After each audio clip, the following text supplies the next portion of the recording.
Hello, this is Jacob Bolton, Associate Pastor of Christian Formation here at Westminster Presbyterian Church in Alexandria, Virginia. And I am going to devote with you all today a response, if you will, to an article that was written in the Washington Post Tuesday, March 30th, the Tuesday of Holy Week, that says, and I quote, religious membership in the United States falls below 50%. It's the lowest it's ever been since this poll, the Gallup poll, began doing this sort of research back in 1937. And of course, with my colleagues or other theologians and pastors commented on this pretty quickly. Some people actually said this is sort of doom and gloom. I don't see it that way. I see it really from two different perspectives. The first is that, of course, religious institution membership goes through waves like this. One of those, of course, would have been during the Reformation. Church historian Phyllis Tickle says that every 500 years there is a seismic shift in the way the church is done. And 500 years ago-ish was a Reformation. The stated clerk of our denomination, J. Herbert Nelson, says that the church is not currently dying. It is, in fact, going through a Reformation.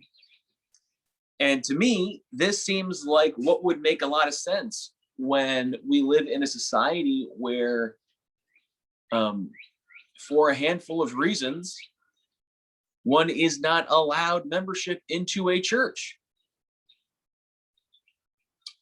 I can't tell you how many weddings I have officiated because certain denominations or certain faith traditions that are not Christian would not wed a couple only because of something somebody did when they were 10 or would not agree to now. And so instantly, that person is no longer a part of that faith tradition. Do they join the Presbyterian Church because I'm a Presbyterian pastor and I do their wedding? Sometimes, but not always. And as we live in, dare I say, a more globalized society than we ever had before, it makes sense to me that people then engage with people from these other traditions, want to spend their lives with people from other traditions, and then find it difficult to do that in a way and in a system that was not set up to include them. So that is one unique component, right? Is that perhaps we are here at a Reformation. But the other is that children are then born into these families that have not been allowed to participate in traditions.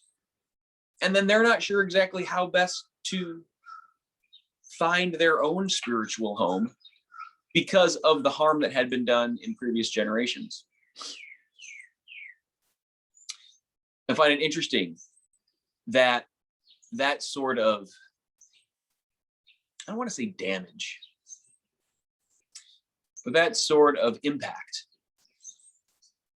can stay with the family, can stay with a person for more than one generation, easily two or three.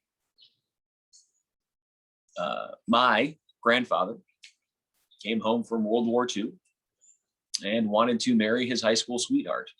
He, Catholic, she, Presbyterian.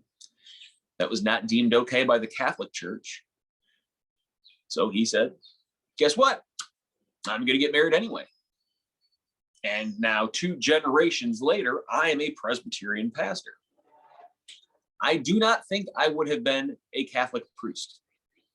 However, I do find it interesting that that occurrence that happened back in 1940 something rippled into me being here with you today as a Presbyterian. And so I think that one way the church can respond to this, and not just the Presbyterian Church, but the church, right? The body of Christ, can imagine how we can actually rethink the ways that we are including folks in the life of the church. What is membership?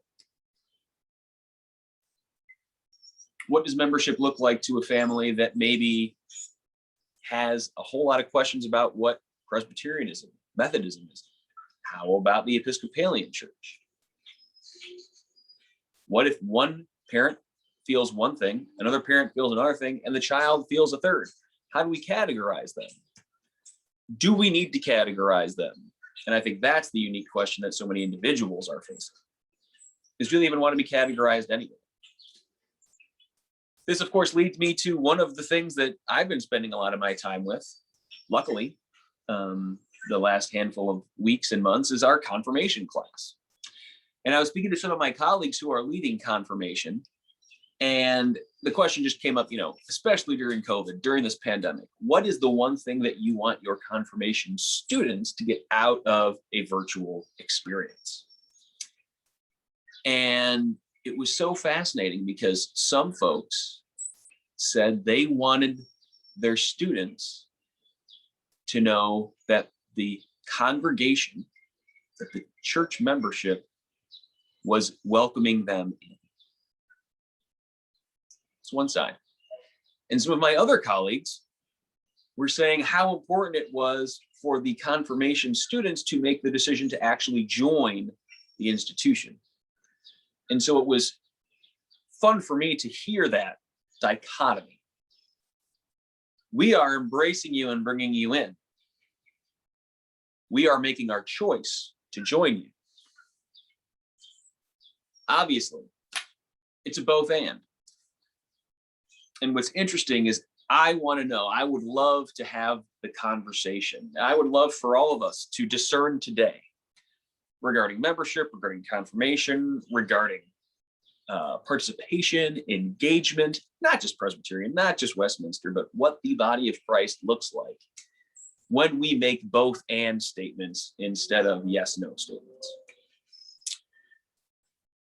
It clearly has impacted the entire church at a level that we that gets published the Tuesday of Holy Week, right? Let's make that Good Friday even worse for all of us post-readers. But there's opportunity there, just like the Reformation 500 years ago. There was had John Knox not written the Scots Confession, we wouldn't be worshiping in the way that we worship. And I'm grateful that he did. And so I wonder, in this both and reality in which we find ourselves, what are the new documents that will be written? What are the new ways that we will live into community together? What are the new ways that we will worship the triune God? What are the new ways that we can still be and yet be anew the body of Christ together? Let us ponder that as we hold one another in prayer. Much love. Hold fast.